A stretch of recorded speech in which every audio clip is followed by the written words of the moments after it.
Hammaga salom do'stlar. Bugun sizlar bilan birga YouTube akkaunt ochganlar uchun ozgina maslahat beraman. Bizga kerak bo'ladi ekran zapis qilish uchun Mobizen yo'lmasa Screen Reader kerak bo'ladi va Play Market, Telegram, Galeria, Google, Youcode, Video Editor, YouTube, YouTube Studio va yana bitta narsalar. Men ChatGPTni qo'shib qo'yaman. Yovo video editorda o'rniga xohlagan o'zingizga yoqqan montaj ilovalarini qo'yishingiz mumkin. Men bir ikkita kerak bo'lgan narsalarni Googledan topib olaman. Qanunda ketdik. Boshda bizlar o'zimiz akkaunt ochib bo'lgandan so'ng YouTube Studio ustanavka qilishimiz kerak. Nimaga deysizlar?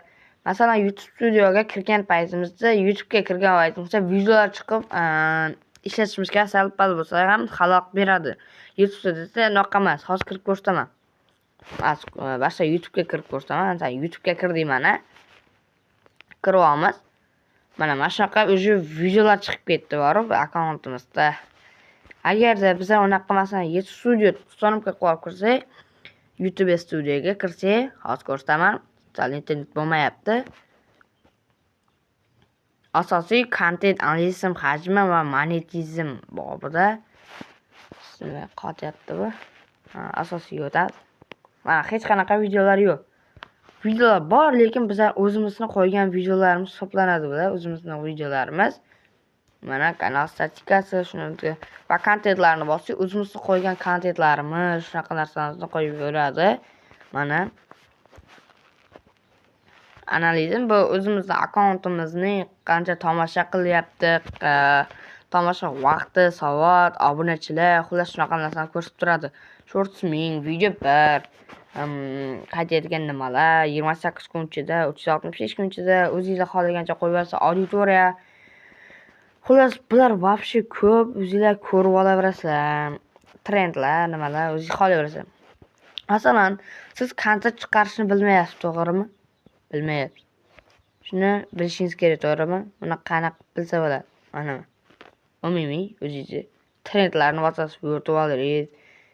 O'sha hozirgi bo'layotgan trendlar mana shu turadi. Masalan, xohlagan bittasini bosasiz, u qanaqa videolar bo'ladi? Mana. Bir-biriga urib, unaqa qilib ko'rsatgan videolar mana shular hozircha trend bo'lyapti auditoriya haqida.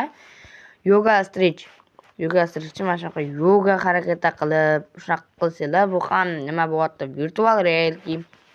Mana shunaqa virtual ko'zoynakda nima qilsanglar ham, bu nima bo'lyapti? Hozirgi trend bo'lyapti. Trendlarni ko'rsatib beradi.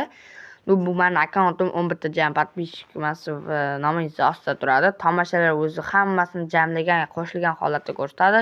Tomosha vaqtini ham hammasini qo'shilgan holatda ko'rsatadi.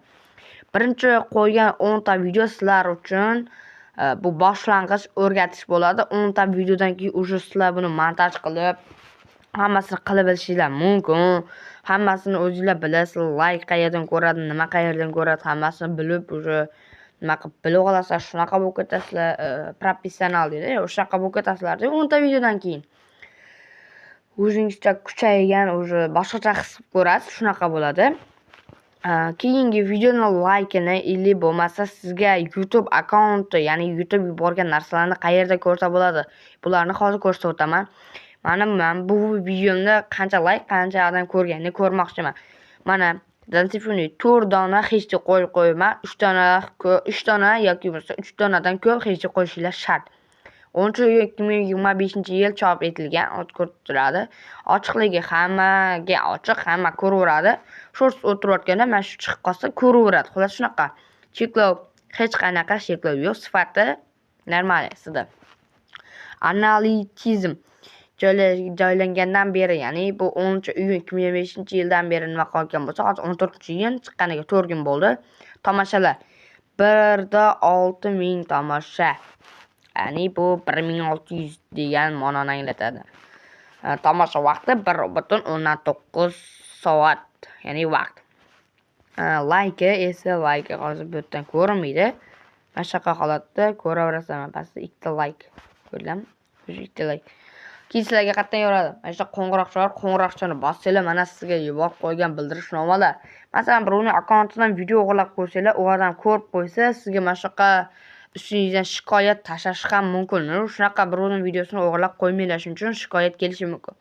bildirishnomalarni yurtni o'zi ham yuborishi mumkin. Masalan, sizlarga tabrik yuborish uchun mana 3 kun oldin menga tashlagan bildirishnomasi, ya'ni taklifnomasi minnatdorchiligi 10 ta obunachi kanalingizda tomoshabinlar jalb qilinmoqda.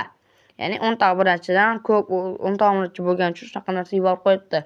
Keyingisi bir kun oldin, ya'ni kecha kelgan 1000 marta short video ko'proq kishi tomosha qilmoqda. Ya'ni bu mening videomni 1000 kishidan ko'proq odam tomosha qilyapti degani. Mana